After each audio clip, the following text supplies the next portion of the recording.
Ini bukan orang yang sering bantu fakir miskin. Kalau amalan kita sudah pas-pasan, Pak, terus masuk niat riya, apa yang bakal kita banggakan di hadapan Allah? Apa yang bakal bisa menyelamatkan kita dari azab api neraka Allah? Maka yang paling penting, ayo perhatikan niat kita. Sebelum beramal, tanamkan dalam hati kita untuk ikhlas, tulus kepada Allah. Makanya subhanallah Bapak Ibu sekalian, para ulama-ulama kita, para salaf dan para leluhur kita sangat peduli akan keselamatan diri kita, hadirin. Makanya mereka ajarkan selepas habis salat baca istighfar. Begitu kita salam, assalamualaikum warahmatullah, assalamualaikum warahmatullah, kita langsung baca astagfirullahaladzim, astagfirullahaladzim. Kenapa baca istighfar? Anda habis salat. Kenapa baca istighfar? Anda habis munajat. Kenapa habis baca istighfar? Anda setelah melaksanakan taat pada Allah Subhanahu wa taala. Kalau habis maksiat baca istighfar wajar. Habis main judi kalah baca istighfar. Kalau kalah, kalau menang alhamdulillah saudara sekalian ya. Artinya habis maksiat dibaca istighfar, wajar. Lalu kenapa habis ibadah kita baca istighfar pada Allah? Sebab khawatir kali aja waktu sholat tadi kita terdapat sifat ujub dan riya. Kenapa hadirin? Kalau terdapat ujub dan riya, itu semuanya percuma di hadapan Allah. Bapak dan Ibu sekalian, sebab yang namanya penyakit riya ini adalah penyakit yang sangat berbahaya. Yang mana penyakit riya ini kadang-kadang gak disadari, Pak. Orang menyadarinya nanti setelah puluhan tahun, kalau itu pun dapat hidayah dari Allah. Kalau belum dapat hidayah sampai mati gak sadar kalau dirinya riya. Sebagaimana pernah dikisahkan, ada satu orang yang istiqomah sholat di masjid 5 waktu. Jadi 5 waktu selalu di masjid dan selalu mendapatkan shaf pertama. Istiqomah. Berapa lama istiqomahnya? Istiqomahnya selama 20 tahun. Jadi 20 tahun Masya Allah. Kalau kita lihat udah ada di masjid shaf pertama. Artinya sebelum azan dikumandangkan dia udah nyampe masjid 5 waktu. Tiap saat 20 tahun lamanya dia istiqomah melakukan ini. Setelah berlalu 20 tahun, subhanallah, waktu ingin keluar dari rumahnya menuju masjid, ada urusan yang harus diselesaikan oleh dia. Sehingga begitu tuntas masuk ke masjid, Pak, shaf pertama sudah penuh, shaf kedua juga penuh, shaf ketiga juga penuh. Dia berdiri di shaf paling belakang, mau maju nggak bisa lagi. Akhirnya ketika imam takbir dia ikut sholat berjamaah.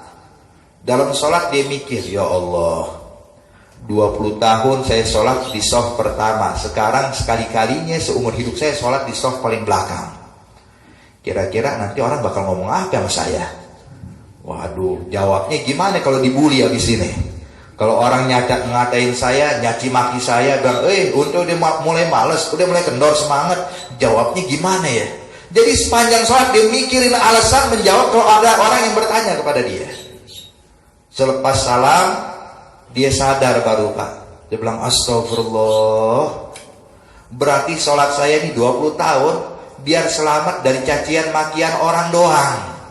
Berarti sholat saya selama 20 tahun tidak ikhlas. Tapi sholat saya 20 tahun karena biar nggak dibully, karena biar nggak dicaci. Berarti sholat saya ini perlu dikodok selama 20 tahun. Tuh lihat ya. Ini orang soleh, Pak. Dapat hidayah, dia mau kodok sholat 20 tahun. Kita coba sholat tadi riya, ayo kodok. Wah kagak, yang penting mah sesuai rukun dan syarat. Udah sah aja sholatnya. Kalau masalah nggak ikhlas ntar tobat aja sama Allah. Tuh kita hadirin, kenapa Nabi hal tersebut sangat tersembunyi? Nabi yang katakan sifat riya ini sangat tersembunyi. Bahkan Nabi katakan inna riya akhfa min dabibin namal. Riya itu lebih tersembunyi daripada langkah semut. Semut kalau jalan di telinga kita, Pak, kedengaran nggak langkahnya? Kagak. Pakai alat dokter tuh stetoskop, taruh itulah semut di atasnya, kedengaran nggak jalan? Kagak kedengaran langkahnya. Kata Nabi, riya lebih tersembunyi dari itu. Dan syaitan paling nggak suka melihat orang yang ikhlas. Setan paling senang bikin orang gimana caranya biar timbul sifat ria. Makanya pernah ada satu orang hadirin penjual daging. Ini pedagang daging di pasar, masya Allah, orang soleh yang mana orang nggak tahu kalau dia orang soleh. Ahli ibadat yang mana keluarganya pun nggak tahu dia ahli ibadat. Puasa selama 5 tahun tiap hari. Puasa dahar 5 tahun, saudara sekalian. Istrinya kagak tahu dia puasa, dia tetap dagang. Jadi tiap hari itu istrinya, Pak, bikinin makanan bekal buat suaminya di pasar. Nanti kalau suaminya lapar nih, sarapan disiapin, makan siang disiapin. Sang suami nggak ngomong, diterima aja sama suaminya. Dia pengen puasa, istrinya pun kagak tahu. Coba kalau kita zaman sekarang, kalau puasa jangankan istri kita, orang sekampung tahu kita puasa, saudara sekalian. Ngomong-ngomong, saya lagi puasa. Ketemu orang, maaf ya, saya lagi puasa. Tuh kita. Tapi lihat nih orang soleh hadirin. Dia berusaha menjaga dirinya agar orang-orang nggak ada yang tahu. Bahkan istrinya tidak tahu dia puasa. Tiap hari berangkat ke pasar, berjualan daging, bawa bekal dari istrinya.